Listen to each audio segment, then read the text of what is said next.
this is a pattern in the Trump real estate era in New York City, which is go for the maximum, blow through an agreement if it's not particularly convenient, and never ever apologize or back down.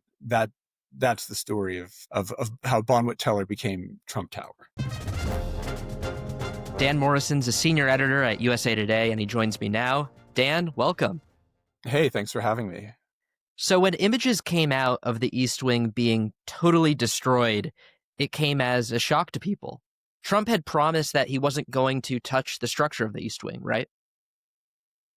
That's what he said on July 31st, was that it would come right up to the structure, but wouldn't touch it and wouldn't impinge on it in any way. What is the historical significance of the East Wing? You know, for most people who are alive, who pay attention to the White House, it's been an integral part of the White House. You know, there's the East Wing and there's the West Wing, and tens and hundreds of thousands of American families have gone on White House tours, and that's how they know the building. I mean, that's the top line. Everyone who has thought of the White House knows that there's an East Wing and a West Wing. And Trump did not go through Congress for this ballroom. He did not go through the typical channels. What's the way that this typically is done? Well, there are a couple of boards and commissions that officially regulate major changes made to the White House, and and so recently the president fired all the members of one of these boards, an art review board, to essentially escape the need for their approval of his plans for this new 90,000 square foot ballroom that people are genuinely upset about, and that other people are mad about because he's doing it, I would say. And from a design standpoint, this is going to dwarf much of the White House, right? At 90,000 square feet. I think the White House today is something like just over half of that. Right. It's not quite twice the size of the current White House if you count the basement levels. It's big. You look at the models, and it's a very large, banquet hall that future presidents will surely make use of. But the manner in which it's being done, and the what preservationists and architects would say, sort of the contempt for heritage and for the procedures that one must go through when changing something that is part of the national heritage, it has people up in arms. Trump has taken a wrecking ball to sites before. Obviously, he was a developer in New York City for most of his career. Can you talk to me about how he built Trump Tower and how that might relate to what's going on today? Sure. In the late 1970s and early 1980s, New York City was coming out of a sort of a financial spiral. It was recovering from some really bad times in the middle and in the 70s, and officials and the business community were almost desperate to get new economic development happening in New York. And so when Donald Trump, who was branching out from his father's business, which was residential real estate in Brooklyn and Queens, when he moved to Manhattan to make his mark in Manhattan, one of his early moves was to purchase the site of a defunct luxury department store called Bonwit Teller, and that's where he would build his flagship Trump Tower. Now, Bonwit Teller it didn't make it as a business, but during the time that it was around, it was known for having a certain artistic cachet. Andy Warhol and other well-known artists, their works were in the window of Bonwit Teller, behind the clothing displays, before these people became famous themselves. At the top of Bonwit Teller were two very large limestone sculptures, friezes, showing a woman sort of dancing in the wind, and the two were titled "The Goddess of Manhattan." And the Museum of Art asked this young 30-something developer, Donald Trump, if they could have those friezes before he leveled the building. And he said he would donate them to the museum. In addition, when you walked into Bonwit Teller, the entrance, hanging over the entrance, or looming over the entrance, was a very large bronze um, grid-like sculpture that also had been, specifically commissioned for that building. And the Met wanted that as well. And he said, and they made an arrangement that he would donate these items. They were the friezes were valued at maybe $200,000 at the time, which is more than $800,000 now, and he would get a tax deduction for that donation. And everybody thought the deal was done until one day it wasn't done. And according to several sources, Trump just simply had those limestone friezes, these one-of-a-kind limestone friezes, jackhammered off the face of the building and pried off with crowbars and thrown into the rubble with everything else. And the bronze grid also disappeared and was said to have been taken away with blowtorches.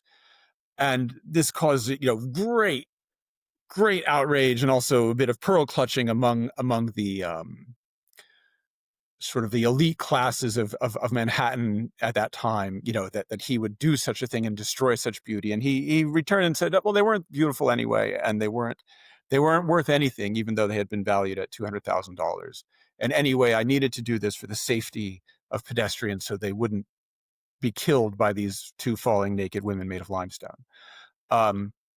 This is a pattern in the Trump real estate era in New York City, which is go for the maximum, blow through an agreement if it's not particularly convenient, and never ever apologize or back down. That's the story of how Bonwit Teller became Trump Tower.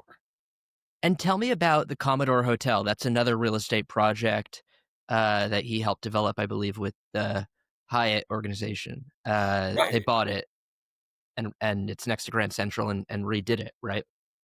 Right. So again, placing yourself in a city where they're just keen, they're desperate to prime the pump and get things moving again after some really bad times.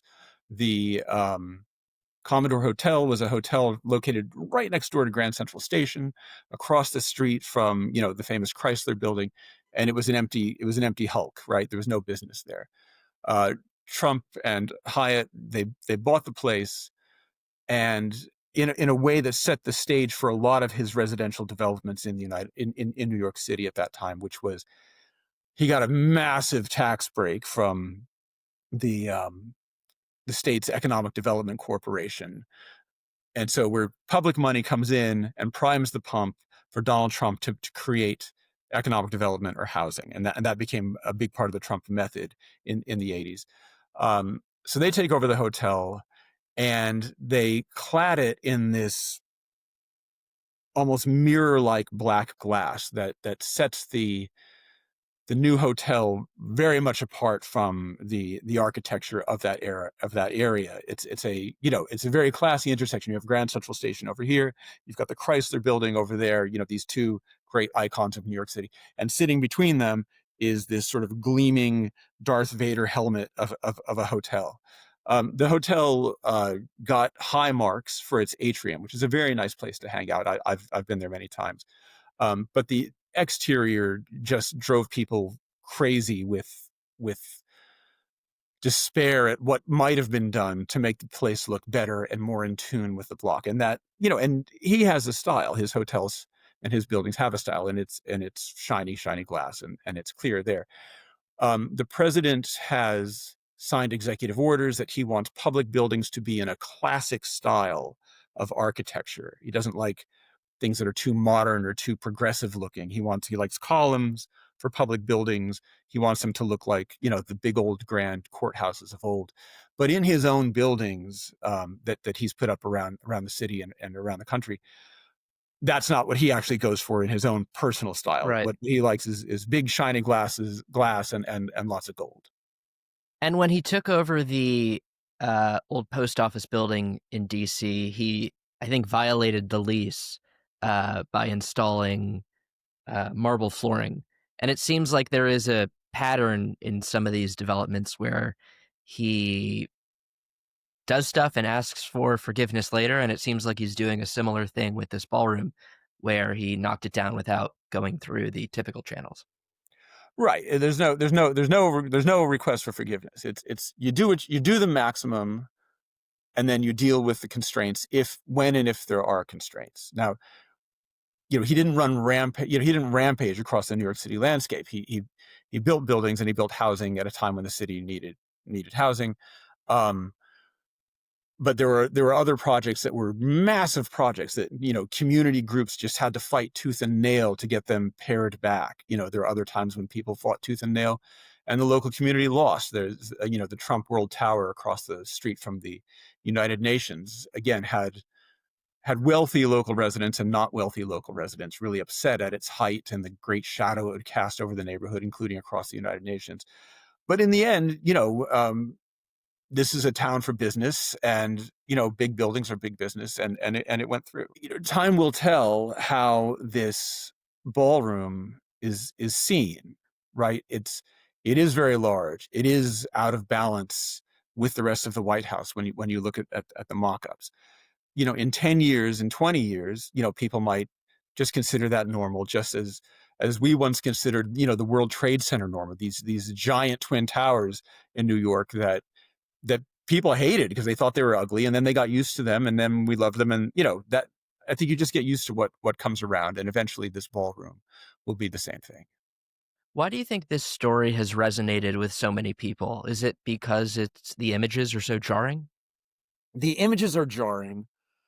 The White House is the people's house. I know Congress is really the people's house, but we're a country where we really associate with the executive, with the president, and the White House is seen as something that every American has a piece of or owns a piece of, right? And you just have to think of like the millions of tours that so many families have taken through that building.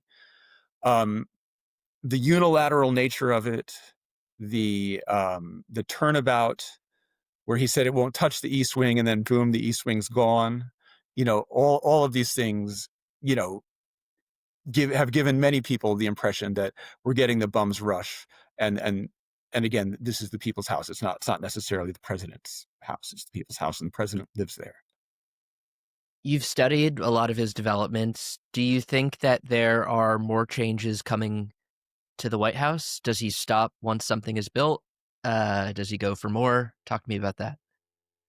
Well, we've seen the White House, not the White House, excuse me, the White House Rose Garden has been paved over with you know shiny white paving stones, and now looks like to some observers like a hotel dining area. It resembles Mar-a-Lago to some degree. Now the East Wing has been demolished, and private donors will be building this very large presidential banquet hall.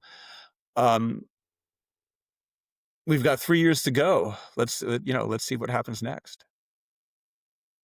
And George Washington helped pick out the original design of the White House. What was he going for in that design? They wanted something modest and something that a king would never occupy, right?